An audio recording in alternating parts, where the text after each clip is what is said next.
Hello, and welcome to the Writers and Illustrators of the Future podcast. This is John Goodwin, your host. We've got a very special show today. We're here at the Writers and Illustrators of the Future big reveal, and it's an art reveal where the writers and illustrators meet each other for the very first time, and we have all the art that's published in the volumes that's laid out on easels, and the artists are standing by the sides, and then we let the writers come in, and they will then walk up and they'll find their art. They'll pick it out without any other hints or any other direction. They find it, and then as soon as they pick their art, then the illustrator comes up and introduces himself. So what we're going to be doing here is, once we've opened the door and let people come in, we'll then go and talk to the various teams as they meet up. And unfortunately, not everybody's here because we have the people from outside the United States not able to come due to COVID. But everyone else who's a team will be able to talk to them, and they'll talk to the individual writers and or illustrators about the art or about the story. So here we go. So we've opened the doors now, and all the writers are walking in. The illustrators are standing along the sides of the walls, and the writers are walking in to find the various art pieces.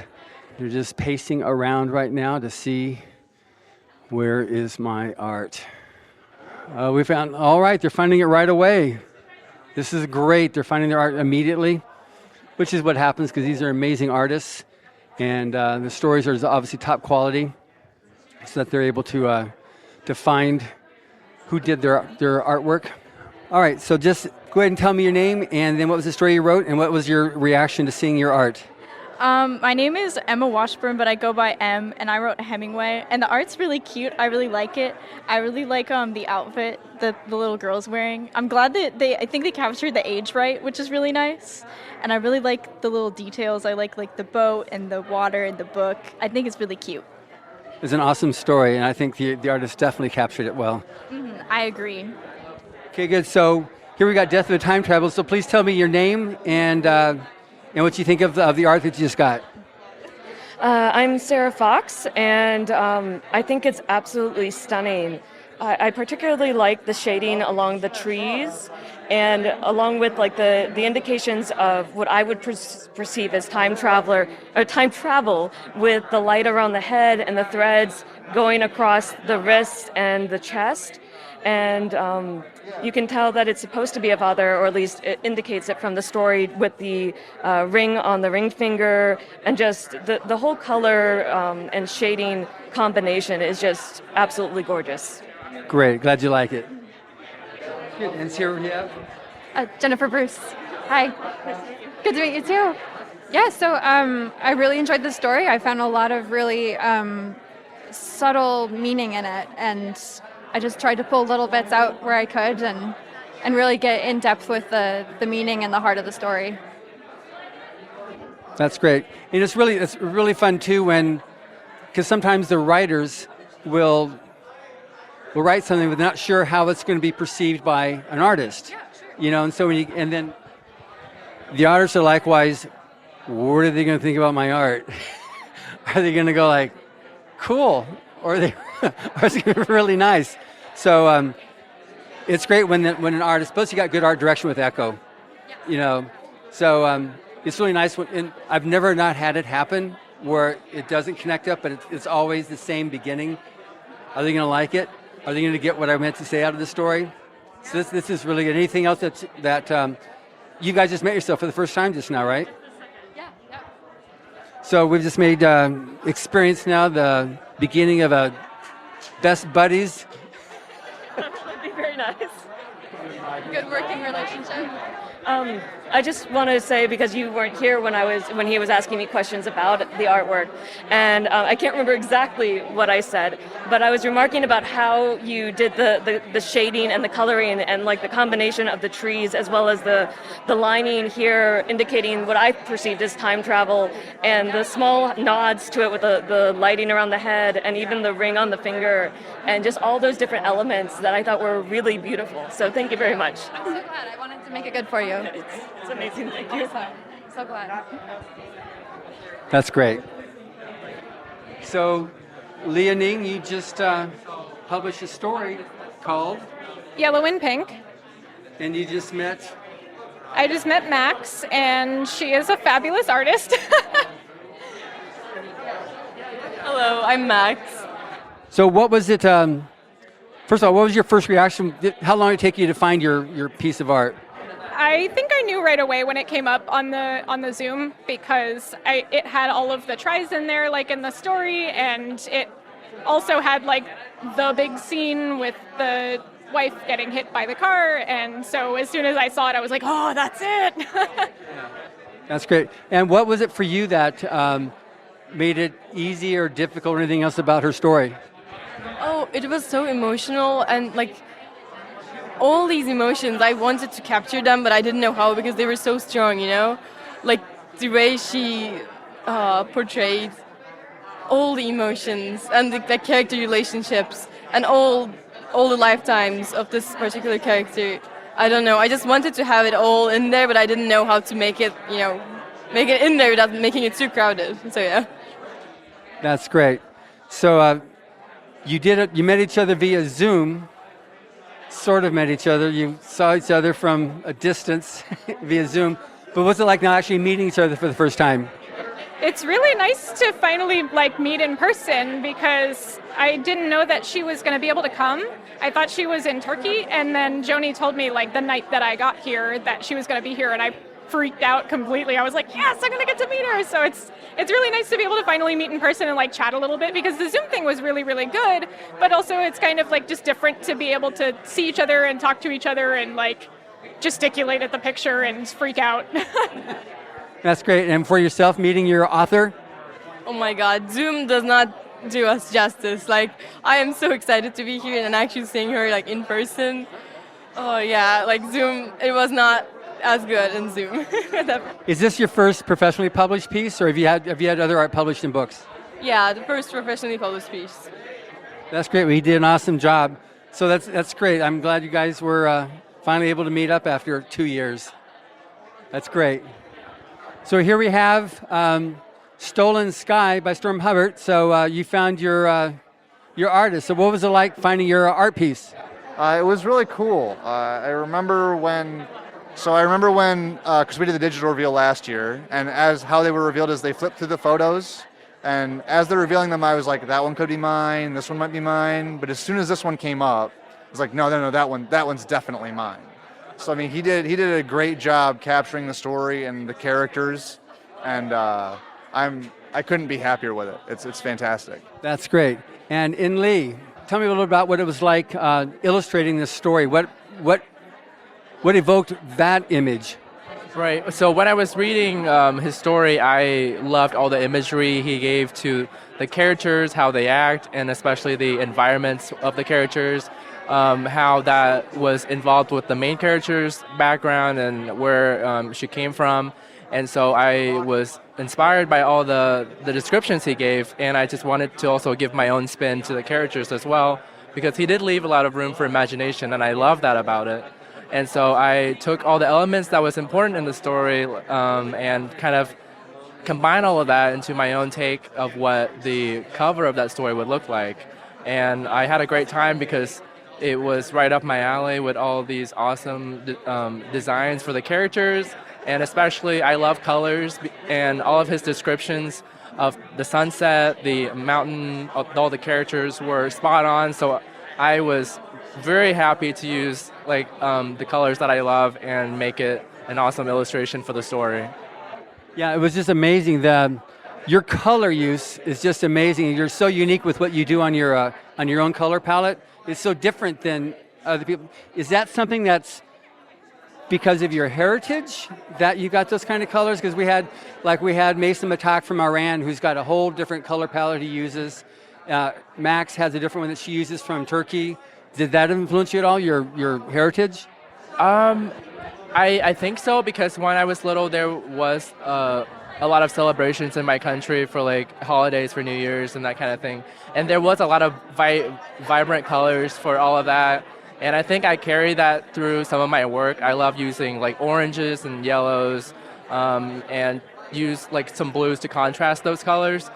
So I think that's a part of it. But also for myself as an artist, I like to use colors that pop and kind of give the viewer some excitement through color usage and kind of convey like a sense of wonder and emotion with it. So I think that's probably a combination of both. I think that's an understatement. That's a capital P-O-P. Thank you very much. Okay, here we are now with Christopher Bowthorpe. So tell me about the art when you found it, because your artist isn't here, but it's an amazing piece of art. So tell me what you thought when you saw it. Oh, honestly, just blown away. It's crazy to see how much of the story the artist was able to capture. Brought a lot of life to it. The visualizations of the characters are phenomenal. The alien, that's honestly the coolest part to me. Like, did such a great job with the mandible restraint and the overdeveloped sensors there. So honestly, just so stinking cool. That's great. I'm glad you at least liked it a little bit. A little bit. That's great. Okay, so here we've got an amazing piece of art. So we just had a new relationship, a new budding relationship that just formed with an artist and a writer. So first of all, tell me about your story, and then we'll talk about how what you liked about finding the art. My name is Brittany Rainston. My story is called Half Breed. It's about a teenage girl who lives, her parents are, one is a dryad, one is a human, there's conflict, she's stuck between worlds, and anyway, I came and saw that,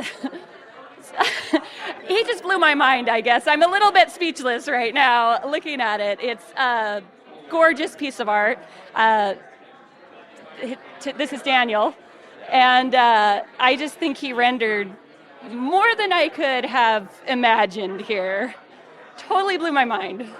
That's great. So Daniel, tell me about your take on her story. Well, this is Daniel Bitten. hello. I immediately connected with the story. I mean, I felt kind of lucky reading it through. I'm like, oh, this is actually something I can have a good solid grasp on, because there's a lot of elements of mythology, which I'm a huge fan of, nature and a lot of trees. And You're going to say because you were a dryad.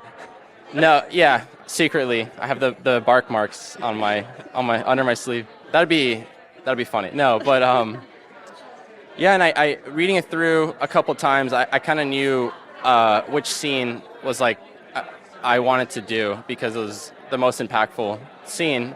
It was also very challenging because it wasn't kind of very descriptive, or I had to do kind of get creative with how to explore this spirit world. And I had a lot of fun doing it. There's a lot of great imagery in the story that I could work off of, and yeah. Yeah, what you did is it totally validates why an illustration is so important, because that tells her story. So somebody can look at that and know what the story is about. You know, you've got this animation of what is that? Who is that guy there? You know, her, the birds. I mean, this is why illustration is so important to literature. Right. Yeah, well, I appreciate that.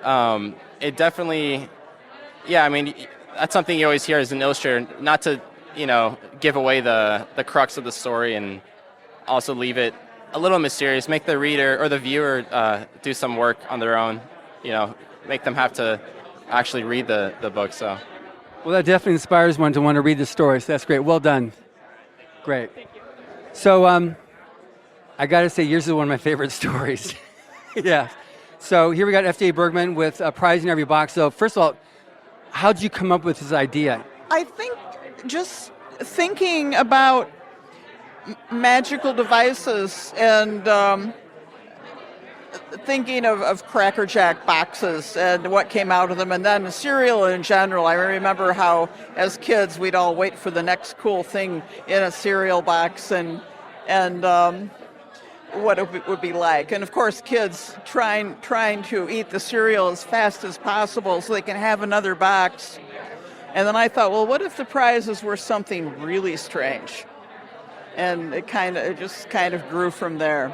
Yeah, it's amazing. I used to be one of the ones that would get a big bowl, pull the cereal out, and get the thing imported back into the box. Oh, yes. Oh, yes. So tell me what it was like. illustrating this because you did an amazing job, and it so communicates also the spirit of play that the story was written in. Yeah. Thank you. I was telling. And this is Ben Hill, the illustrator. I was telling FJ that I have 2 older brothers, so I saw myself as the youngest there. You know, like in need of the help of his older brothers. I knew they'd be there for me, so I definitely felt like there was that solidarity. You know, of the 3 of them together, going against whatever came up against them. So yeah, for me that was what the piece was definitely about, was their bond of the 3 of them up against this supernatural thing happening. Well, supernatural, but also very real thing happening, and then a supernatural way to fix it that came along, right? So that was a really cool twist. And as I was saying before to FJ, is I have aphantasia, so I don't have a mind's eye. And she was like, oh yeah, I never really had a clear picture of what the rocket ships looked like. And at the same time, I thought that was so cool because because they weren't described, perfectly in the book, there was a lot of like things to mess with. So I was definitely trying that at first, but yeah, I went with like this alien world. I had a lot of sketches that were involved them and some more other world other than reality, because that's basically where they were trying to be as kids. So. That's great. Yeah, it's a great piece. It's an awesome story, like I said. So I'm glad you guys were able to connect up finally after a couple years. Yeah. That's great. So here I am with 3 of the writers and artists whose opposite is not here for primarily COVID reasons. So let's start off here with Zach B. So your name and then what your story was, and describe what it was like seeing your art. Sure. So my name is Zach B. My story was As Able to Air. Seeing the art was really cool because I had an image in my mind of what the art was going to look like. But obviously stories are more than just the image. There's the feel and the tone and themes and all that kind of stuff. And when I saw the art, even though it looked nothing stylistically like I might have been able to imagine, it still captured all the same themes and all the same feelings, right? The story is a lot about loneliness and depression. It takes place at night, most of it. And the art itself feels really lonely and depressed. I mean that in a good way for the artist. It feels very lonely and depressed. It captures that really well. Yeah. It's got that midnight kind of coloration to it. And it just looks awesome. I mean, it looks like the other author over here, Trent, he was just saying it looks like it could be the cover of a novel, and I can't disagree. Yeah. He did a great job on that art. So that's great. So Phoebe, so your name and about your art. Yeah, my name is Phoebe Rothfeld, and I did the illustration for Automated Everyman Migrant Theater, which was kind of like a theater meshed with Transformer-like robots. And I think when I first read it, I was just really excited because I'd never seen that kind of mesh of ideas before. And I'm a huge theater nerd, and so I was excited about that. And I loved humanizing the characters as well, but still having them feel like robots, like a kind of different world and everything. And yeah, I had a lot of fun. That's great. And Trent? Yes, I'm Trent Walters, and I always have to look at my title. Soul Paper. Yeah, oh my gosh. I don't know the name of the artist yet, but I was moved to tears. It was so well done. And she had her own style to it that made me see it in a different way through her eyes. I was just so impressed. I don't know. I'm eager to meet the artist when she arrives, or he. So yeah, you'll see it in the book table of contents pretty soon. Tomorrow at the book reveal. I'm excited to see it. Yeah. That's great. Well, thank you. And that's a great story. Absolutely. Obviously, that's how you won. People who don't write great stories don't win. So, what give me your name and what was the name of the story that you illustrated? I'm Katie Goldberg, and I illustrated Catching My Death. And it was a really interesting story because the 2 girls, they went into this really mysterious forest, and they found like these really interesting creatures that were like representing death. And it was really cool how the death was like super ingrained into everyone's society of the story. and it was like super cool to see how everybody was like kind of controlled by how they were going to die. And so I tried to show how menacing the deaths would be, and like how the girls were going to be affected by that way of life. It was a fascinating story, Catching My Death. It's a catchy title, but then getting what the story was like, whoa, this little creature thing, that's your death. So that was great how you did that, and you did an amazing job with that story, and you got a very promising career ahead of you as an artist, that's for sure. Oh, thank you so much. Okay, here I'm with Barbara Lund, who's the author of Sixers, which was an amazing story. So, unfortunately, your illustrator isn't here, but you are. So, what do you think of the piece of art that you got? I love it. I knew it as soon as I saw it that it was mine, and I just love the mood that he captured, and the scene that he picked is fabulous. Yeah, now, I got to ask you, if I don't do it now, I'll do it later, or probably do it again later anyway. So, this story, how personal is that in terms of, because it seems like it's a serious, tough chick there, and, middle-aged, but just like, doesn't take gruff from anybody. And seeing you're very attractive, but you're also very much like, you're going to get through with what you want. So how much is this about you? Ooh, that's a trick question that I'm not sure I want to admit to.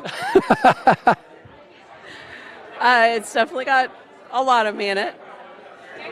I suspected that. So what was the inspiration for this story? Yeah, it's been a while. I don't even remember necessarily, but most of my stories are from dreams, so it was probably from a dream. I get it. But anyway, it was an amazing piece of art that they did, and as I said, I love this story. You should read it. It's Everyone should read it. Absolutely agreed. Well, thank you very much, Barbara. So I'm here now with John Campbell, and his artist is not here, but I wanted to talk to him and just ask him what was his reaction to seeing his illustration. Yeah, it's beautiful. My story is called the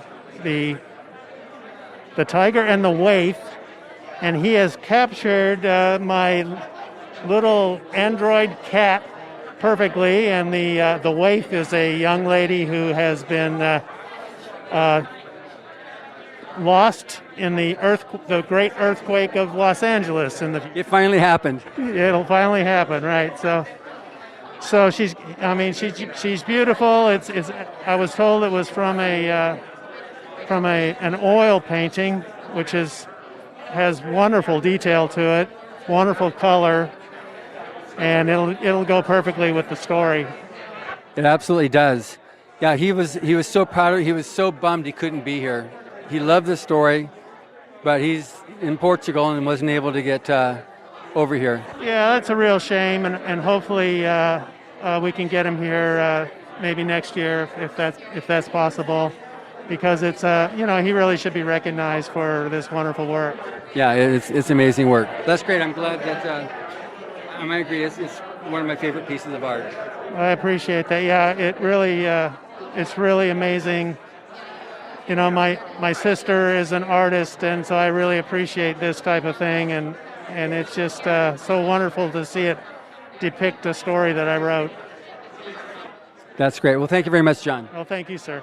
Okay, and here I'm now with Ange Dockery. So she doesn't have the illustrator here with her, but just describe briefly what the name of your story is and what it's about and your reaction to the illustration.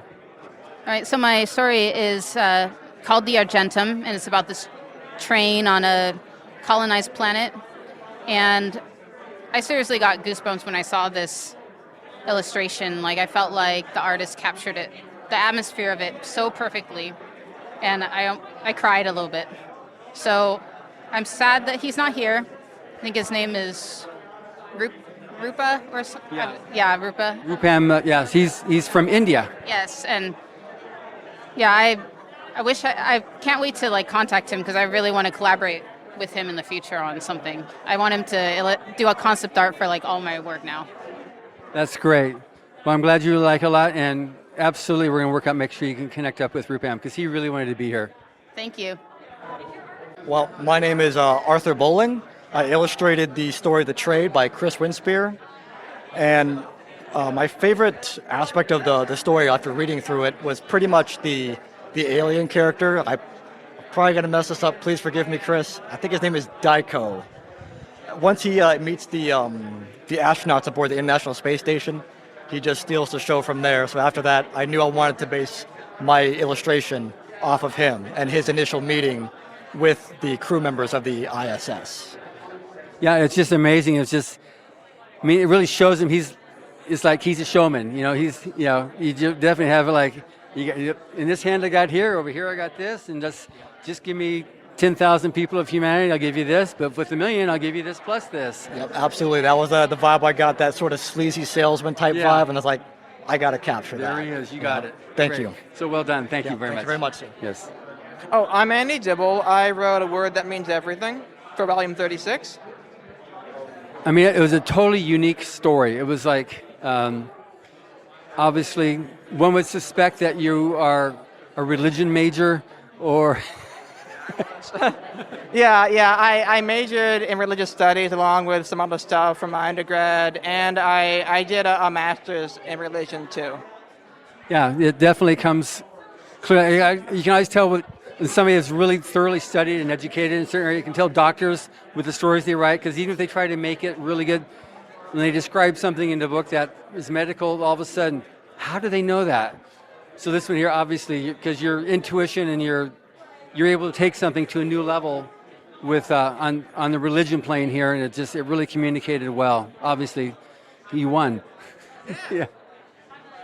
I'm Heather A. Lawrence, and I illustrated A Word That Means Everything. So what was it like when you read this story? What was the thing that inspired you about those Cthulhu figures? I was inspired by the strange creatures and the misty landscapes. So I did a composition where the main characters are trying to communicate with sign language just as they see one of the strange creatures over the top of a hill. So it's sort of like a bridge between them on the light in the picture. Yeah, plus amazing the whole concept of one word that means everything. How'd you come up with that concept? So I actually I studied Sanskrit when I was an undergrad and doing my master's. And in Sanskrit, it's pretty common for words to have 20 or 30 meanings, and they don't really all overlap very much. And so I just had the thought that, like in the Bible, that there was a word that was similar. It had 20 or 30 meanings, and I thought if you just keep stretching it, and then it could stretch all the way. So, yeah. That was amazing. Just as a total fantastical concept that you came up with there. So that's very well done on that. Thanks. Yeah. I found that I really like language as a speculative concept, as something that can be weird and strange, and it's very human. Yeah. Definitely is that. So well done, and I'm glad you guys connected up here, because this is the fun part of one of the most fun parts of the whole workshop week is when the illustrators and the writers connect up. So that's great. Okay, so here we have a Zoom meeting here where the artist and the writer are meeting for the first time. So we got Kate Julcher on. That's right, with her new baby, with her illustrator. About 9 days old. Hopefully you can hear what she's saying there. Oh my God. Well, to be honest, when I first read it, it seemed like a real challenge to illustrate because... Also, give me your name too, please. Right. My name is Isabel Gibney. I'm an illustrator. And when I first read this story, I kind of had no idea how to approach it because I think there's such a mental component to it. It centers heavily on this man's internal struggle, and there's no visible sign of this internal struggle. And so I was really trying to think about how best to represent this dynamic. There's this kind of spirit that is speaking to him, and no one is aware of this internal struggle. And so I ended up gravitating towards the idea of a reflection because I think that It was brilliant what you did. it seemed like a nice way to tie in the scythe, and then kind of a scene from the story where he drops the scythe down, and have a chance to look at the amulet as well, and then see his face and see kind of the consternation, but then also see the intentness of the bear spirit. Exactly. So there were just so many moving parts, which were just so cool to think about, and like it was such fertile ground for an illustration. So I was really grateful for that. I really appreciated that. You have done just an incredible job bringing my story to life, all these different elements. It's that piece is absolutely beautiful, and it's going to be, yeah, well, eyes watering here, because that is, you've obviously understood what I was doing in the story. I'm really honored to hear that. Thank you so much. Well, thank you for that. That is beautiful. That's great. Well, thank you very much. And so I got all that on I got recorded all here. Okay, here we have educational taste. We have the illustrator. So please give me your name and what about this story that made it easy for you to come up with the piece that you did? Hi, my name is Ayang Javier. With educational tapes, I feel like the most interesting thing, or what helped me illustrate it, was the way it was narrated. Having it separated, very unique. I found the narration to be very unique, and having that sort of idea of having these tapes sort of narrated and having the story be told in past tense, it was the most interesting part. And I feel like the way it was presented, or the way it was given to the reader, was it felt like I was the character itself. And yeah. I really it really immersed me into the story and really helped me sort of find the way how to illustrate it, I think. That's great. Well, thank you very much, Ayang. Thank you so much. I'm butting in here because I'm recording this as a podcast here. This is John Goodwin here. Hey, Chris. So, whatever you just said, say it again, please. Well, what I said is that the art is the image in my head. And then I also told her she's going to learn a lot this week, and I congratulated her on her win. That's great. Okay, good. And then I'm going to get her take on your story. So I think for me, I was really... Your name again, too? Oh, yes. My name is Isabel Gibney, and I'm an illustrator. And this story was just...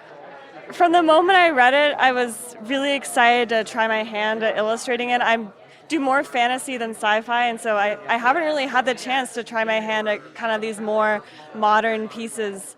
And what I really loved about it was kind of all these little details to the characters themselves. Like the characters are very much touched by their environment. So you see little scars on them from the sand, or there's, the details where how the male character has this white star across his back. And so there are these very kind of human details that come from wear and tear as they kind of experience life. And so that was such rich fodder just to kind of pull those things out for an illustration, and also just to kind of explore the human connection that kind of transcends time in some ways. So I really, really enjoyed working with this story. Plus, you're able to illustrate a Chris Rush story, too, which makes it even all the better. Yes, that's very true. Great. Well, thank you very much, Chris. The story is obviously wonderful. I read it when we first talked, 2 years ago or so, at least so. But anyway, it's very nice seeing you again, and hopefully next year we'll be able to see you bodily, not just via Zoom. I'm working on her. Good. Okay, thank you, Chris. Thanks, John. Thanks, Dean. You're welcome. Thank you so much, Dean. Hi, I'm Zach B., and my story was called As Able to Err. Great, and it's an amazing story, just that concept. So first of all, how did you even come up with the idea of this in the first place?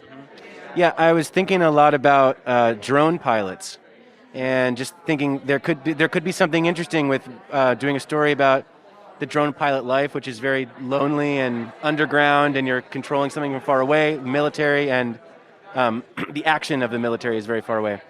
And I started writing it, and then I went to my master's program in couple and family therapy. And while I was there, I was learning a lot about PTSD and depression, and that changed the tone of the story completely. So it went from looking like it was about drone pilots to suddenly being about PTSD and how you might cope with that and what that might look like in a future where warfare is very distant. Yeah. Mm-hmm. Great. And so your name, and then what inspired you to do it the way you did it? My name's Brock Aguirre. What inspired me the most about this was the emotional state of Airto, the main character, as he progresses through. It's, like Zach said, very much about isolation and loneliness and what it's like to basically be like a drone pilot. And I try to explore those themes, especially in his facial expression, as well as the color scheme. I went for a nighttime color scheme because the night is the most lonely, typically. And so I've tried to make everything very cool, cool in the colors, not like, I mean, obviously I want it to be cool, but that's up to you. And I just tried to make it very lonely and intense, but also bright and exciting and hopefully interesting. Great. So what was your reaction when you saw it? First of all, I think it looks amazing. Second of all, it was not at all what I imagined in my mind's eye, right? You know, I've had whatever image I had, and what I love most about it is that even though it looks nothing like what I visually imagined, I think I said to you earlier, there's a lot of other parts of a story. There's themes, there's emotions, there's all kinds of other stuff. And everything that Brock did in the image captures all of that perfectly, right? Just like he said, the color scheme, the facial expression, everything about it totally captures all of those elements. So that's great. Yeah, to me, I look at it, you definitely see the loneliness, and the guy's like dealing with whatever internal dealings he's got happening there. Struggling, yes. He definitely got the struggles that your guy had. Anyway, that's great. Thank you both very much. Yeah. I'm here with Jody Lanai, who actually wrote the two stories to the two pieces of cover art that were done by Echo.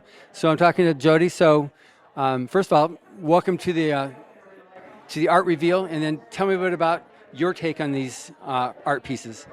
I think that you have such incredible young people having produced, again, surprising styles of art. And I know that watching every one of the writers come in and spot their piece of art, it takes only a split second before they recognize the piece that goes to their story. It is a treat. As someone who has had pieces of art written for or drawn for my stories, you hope they get it right. Mm-hmm. But it's such a thrill to see what they believe, what they understand about your story when they create it. And to watch the thrills on the faces of the writers as they spot their stories is really a marvelous thing. I think this is one of my favorite parts of the whole event. Yeah, it's one of those things we stumbled upon it some 20 or so years ago, and it's just become, like you said, it's the favorite part for a lot of people. It's terrific. And it gives the artists really their first market, which is the writer of the story. And they're all anticipating, I think with a little bit of dread, a little bit of excitement, will they like it? Right. Will they understand what it was I was trying to do? Are they really producing a piece that will draw the reader to that story? And in so many cases they have. Yeah, it's great, and Echo's really good as an art director, so she can pull a lot out from the skills and the fortes that the different artists have. But it's just amazing. It's to see. I've yet to see a writer go like, "Oh, that's my story." No, none of them have. She is, as an art director, she's wonderful because if the pieces aren't enough, because she will understand that, she will know. She'll show them how to tweak it, and that's a teaching gift as well. Exactly. Good. Well, thank you very much, Jody. Okay, so now we are with Echo Chernick, and she's the coordinating judge for the Illustrators of the Future contest, and she's the one that art directed all these pieces, these amazing pieces of art that we talked about tonight. So, Echo.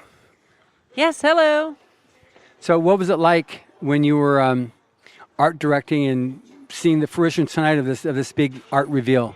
I love the big art reveal because everybody gets to see the art for the first time, and all the artists get to see everybody else's work, and all the writers get to see the artist's work, and nobody's seen the entire collection except for myself and Maliva, and it's super exciting because people are just they see it and they just get excited and they're just like, oh my God, this work is amazing.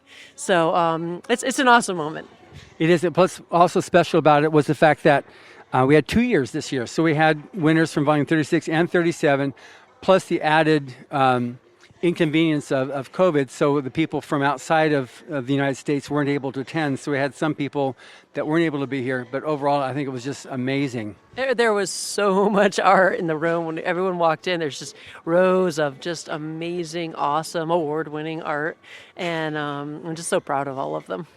Yeah, so now one thing that's happened since you took over as the art director was it went a bit of a change, and it actually, what I think is a major upgrade in the art in the book itself, because you're able to pull more of the talent that they have, as because they're growing artists, So, what is it about what you do that works so good? One of the things that the winners actually win is being able to come down here to the workshop and learn from all of the artists and the writers and the judges that have been illustrating for years and years. And that doesn't start when they get down here. That actually starts when I start art directing them. That the training of learning how to work with an art director and how to do the go-between, the back and forth, and the sketches, and that's a process that takes practice, and that you can mess up, and it's okay if they mess it up with me, because I'll tell them, all right, when you work with an art director, you need to, this is how you communicate, and you need to get these things on time, and I'd rather have them mess up with me than in the real world. So this is actually part of their training that they get with the workshop, is how to work with an art director. And myself, having worked with many art directors and many creative directors, I work really hard to make sure that I guide them to each have the best piece that they can in order to win. My goal is that each of them is going to win the grand prize. I mean, each one is going to win the grand prize. So my goal is to guide them to the best pieces they can get without over art directing them where it crushes their own vision, because it is possible for an art director to art direct it in a bad direction, which the artist is just left feeling kind of disappointed in it. And I want to make sure they have a good experience, but they experience working with an art director at the same time. So, which is great. Now, as the art director and putting together this book, one thing that's changed also is the variety of art that you find now in the book. It used to be sometimes a certain, I guess it more lent itself towards black and white in the early years, but now that we've gone everything color. We've got the winners from Vietnam, we've got from Iran, we've got from Turkey, from UK. There's all types of people but it's not, this is a type of art, it's all types of art too. So how does that work that we're able to experience that? Well, as the coordinating judge, I see all of the art when it comes in, and I choose which 12 people move on to get presented to the judges, and then they pick the final 3 that go on to become winners. So when I'm choosing them, I specifically am looking for illustrators that know how to illustrate, how to communicate a story, have talent and skill, have a sophisticated style. However, I'm being very careful not to choose styles particularly that I like or make all the styles the same. I want to offer the judges a variety of styles. Even if it's not a style that I particularly like, if the illustrator is accomplished and well defined, I want to pass it on to the judges and let them decide whether or not it moves forward. So I think part of that comes from the fact that I work in so many different styles, and that I started off my career working in black and white, and black and white is not a medium that gets a lot of attention. It's rather underrated, and it doesn't win awards usually because people always see color and go towards that. So I've let a lot of black and white artwork through, and ultimately I pick my 12 and they go on to the judges, and if from there they choose which ones move on, and they may or may not agree with me. I don't talk to them, but they may or may not agree with my decisions. I mean, I've seen ones go through that I was like, whoa, I didn't think that would go through. And I've seen others go through that I'm like, yeah, I knew that one was going to go through. So, but I try to give them a big variety. makes the book interesting too. Absolutely. Now, you've kind of like become now the art mom, the den mother. So you actually wear that hat quite well. Yeah, during the formal event 2 years ago before COVID, I think I spent the entire night sewing buttons back on tuxedos. I mean, I literally had to get a sewing kit. I think I sewed 5 or 6 buttons. They kept popping off of the winners. So I became the art den mom who just sewed all the buttons on the tuxedos. So. Yes.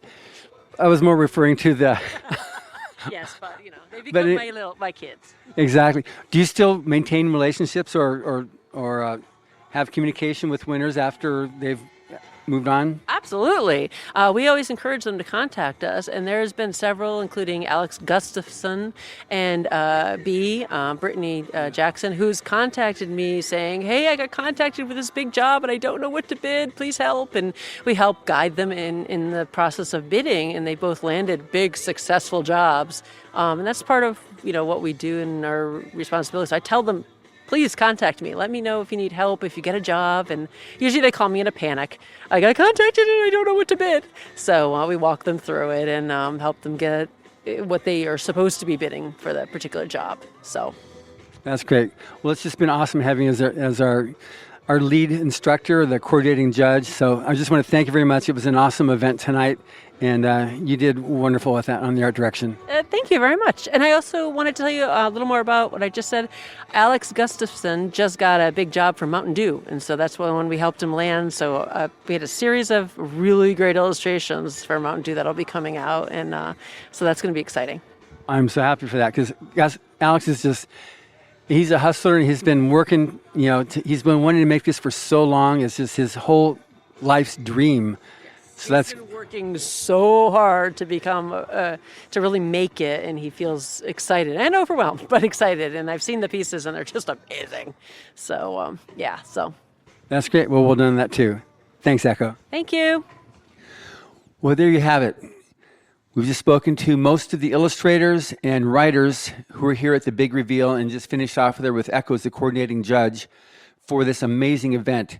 The reason why it's so amazing is because we just experienced or witnessed the start of some lifelong relationships that will be built between the writers and the illustrators. Many of the illustrators will go on to illustrate future book covers or children's book stories or graphic novels for the writers that they've met at this event.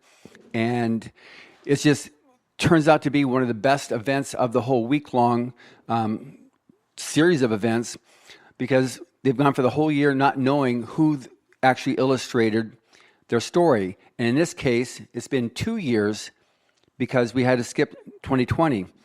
So I hope you enjoyed listening to this as much as I enjoyed experiencing it.